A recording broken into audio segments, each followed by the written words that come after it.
Die offene Tür im 3. Stock. Erzählung für das Niveau A1. Es ist Abend. Jana kommt nach Hause. Draußen ist es kalt und es regnet leicht. Auf der Straße sind nur wenige Menschen. Jana möchte nur schnell hoch in ihre Wohnung, Tee machen und sich ausruhen. Sie wohnt in einem alten Haus. Das Haus ist groß, aber es wirkt abends oft leer. Die Haustür geht schwer auf. Im Hausflur riecht es nach nasser Jacke und altem Holz. Jana drückt den Lichtschalter. Das Licht geht an, aber es flackert kurz. Jana schaut nach oben. Alles ist still. Sie geht die Treppe hoch. Ihre Schritte sind leise. Im 1. Stock hört sie ein kleines Geräusch wie ein leises Knacken. Jana bleibt stehen. Sie wartet. Dann ist wieder Ruhe. Das ist bestimmt nur das Haus, denkt sie und geht weiter. Im 2. Stock hört Jana plötzlich etwas anderes. Es klingt wie ein leises Flüstern, nicht laut, eher wie ein Wind, der durch einen Spalt kommt. Jana schaut in den Flur, da ist niemand. Sie bekommt ein komisches Gefühl im Bauch. Hallo? Fragt sie leise. Keine Antwort. Jana geht weiter nach oben. Im 3. Stock ist der Flur dunkler als sonst. Eine Lampe brennt nicht. Jana sieht ihre Wohnungstür am Ende des Flurs. Sie will schon den Schlüssel holen, aber dann sieht sie etwas, das nicht stimmt.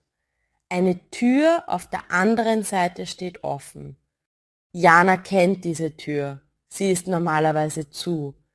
Sie gehört zu einem kleinen Raum, der fast nie benutzt wird. Manchmal stehen dort Kartons, alte Stühle oder kaputte Sachen. Jana war nur einmal kurz drin, als sie neu eingezogen ist. Heute ist die Tür offen. Nur ein kleiner Spalt, aber Jana sieht dunklen Raum dahinter. Sie bleibt stehen, ihr Herz schlägt schneller. Warum ist die Tür offen? Denkt sie. Sie schaut nach links, nach rechts, der Flur ist leer. Jana nimmt ihr Handy aus der Tasche und macht die Taschenlampe an. Das Licht ist nicht sehr stark, aber es hilft. Sie geht langsam zur Tür. Ihre Schritte sind vorsichtig. Der Boden knarrt leise. Als Jana näher kommt, hört sie wieder ein Geräusch. Diesmal kommt es aus dem Raum. Es ist wie ein Rascheln. Jana hält den Atem an. Sie leuchtet hinein. Zuerst sieht sie nichts, nur Schatten. Dann erkennt sie Kartons und einen alten Schrank. Ist jemand da? Fragt Jana. Ihre Stimme klingt klein im dunklen Flur. Keine Antwort. Jana macht einen Schritt in den Raum. Der Boden ist staubig. In der Ecke liegt etwas Helles. Sie leuchtet genauer hin. Es ist ein Zettel. Jana geht näher, bückt sich und liest. Auf dem Zettel steht, bitte nicht anfassen. Jana bekommt Gänsehaut. Bitte nicht anfassen? Warum? Denkt sie. Sie schaut sofort wieder zur Tür. Der Flur draußen ist still, aber Jana fühlt sich plötzlich nicht mehr allein. Dann hört sie Schritte, ganz leise, nicht im Raum, sondern im Flur. Jana steht sofort auf. Sie geht schnell zur Tür und leuchtet hinaus. Da ist niemand. Jana schluckt. Sie spürt, wie ihr Herz stark klopft. Sie denkt an die Nachbarn. Vielleicht ist jemand im Haus, vielleicht ist es ein Missverständnis, vielleicht hat jemand nur etwas abgestellt. Aber warum dieser Zettel? Jana geht zurück in den Raum. Sie will schnell wieder raus, aber sie schaut noch einmal auf den Boden. Neben dem Zettel liegt ein Schlüssel. Kein Wohnungsschlüssel, eher ein kleiner Schlüssel, wie für einen Schrank oder ein altes Schloss. Jana nimmt ihn nicht, sie denkt an den Zettel. Bitte nicht anfassen. Sie leuchtet zum Schrank. Der Schrank ist alt und dunkelbraun. Die Tür vom Schrank ist ein kleines Stück offen, als ob jemand gerade hineingeschaut hat. Jana hört wieder ein Rascheln, diesmal direkt am Schrank. Sie macht 2 Schritte zurück, ihr Handylicht wackelt. Hallo? Sagt sie wieder, jetzt lauter. Plötzlich springt etwas aus dem Schrank. Jana schreit kurz und macht einen großen Schritt nach hinten.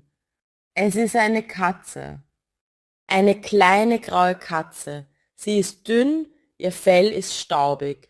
Sie schaut Jana an und miaut. Jana atmet aus. Ihr Körper wird sofort leichter. Oh, du warst das, sagt Jana leise. Die Katze miaut noch einmal und läuft langsam zur Tür. Sie bleibt stehen, dreht sich um und schaut Jana an, als ob sie etwas zeigen will. Die Katze geht wieder Richtung Schrank. Dann schaut sie Jana wieder an. Jana versteht. Die Katze will, dass sie näher kommt. Jana ist unsicher, aber sie geht langsam hin.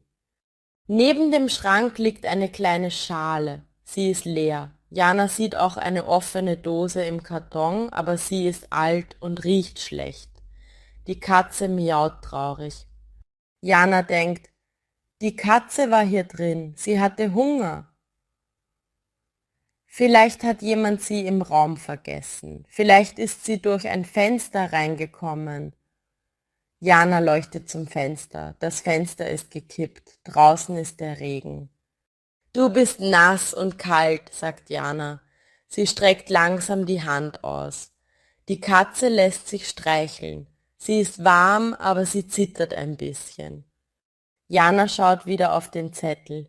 Bitte nicht anfassen. Jetzt versteht sie es vielleicht. Jemand hat den Zettel geschrieben, damit niemand die Katze erschreckt oder ihr wehtut oder damit niemand den Schrank zumacht. Jana nimmt ihren Mut zusammen. Sie geht in den Flur und klingelt bei einem Nachbarn. Es dauert, dann öffnet Frau Mertens, eine ältere Frau aus dem 3. Stock. Guten Abend, sagt Jana schnell. Entschuldigung, ist das Ihre Katze? Im Abstellraum ist eine Katze. Frau Mertens wird blass. Oh nein, das ist meine Katze, Lilli, sagt sie. Ich habe sie seit heute Nachmittag gesucht. Jana zeigt auf den Raum. Frau Mertens läuft sofort hin. Lilli, ruft sie. Die Katze miaut und rennt zu ihr. Frau Mertens nimmt die Katze vorsichtig hoch. Du kleines Ding, sagt sie. Wie bist du da reingekommen? Jana zeigt auf das gekippte Fenster. Vielleicht da, sagt sie, und die Tür war offen. Frau Mertens nickt. Ich war heute hier drin, sagt sie. Ich habe Kartons gesucht. Dann habe ich das Telefon gehört und bin schnell raus. Ich dachte, ich mache später zu und dann... Sie schaut Jana an. Der Zettel, den habe ich schnell geschrieben, weil ich Angst hatte, jemand macht die Tür zu und Lilli bleibt drin. Aber ich habe ihn selbst nicht mehr gesehen. Jana atmet tief ein. Ich hatte wirklich Angst, sagt sie ehrlich. Frau Mertens lächelt müde. Das tut mir leid, sagt sie. Danke, dass Sie nachgeschaut haben. Jana nickt. Kein Problem, sagt sie. Ich bin nur froh, dass es nichts Schlimmes war. Frau Mertens geht mit der Katze in ihre Wohnung. Jana bleibt kurz im Flur stehen. Es ist wieder ruhig. Sie macht das Handylicht aus. Dann geht Jana endlich zu ihrer Tür. Sie öffnet sie, tritt hinein und schließt ab. In der Wohnung ist es warm. Jana stellt ihre Schuhe hin und atmet langsam aus. Sie macht Tee, sie setzt sich ans Fenster. Draußen regnet es immer noch. Und Jana denkt, manchmal ist ein dunkler Flur nicht gefährlich. Manchmal ist es nur eine kleine Katze, die Hilfe braucht.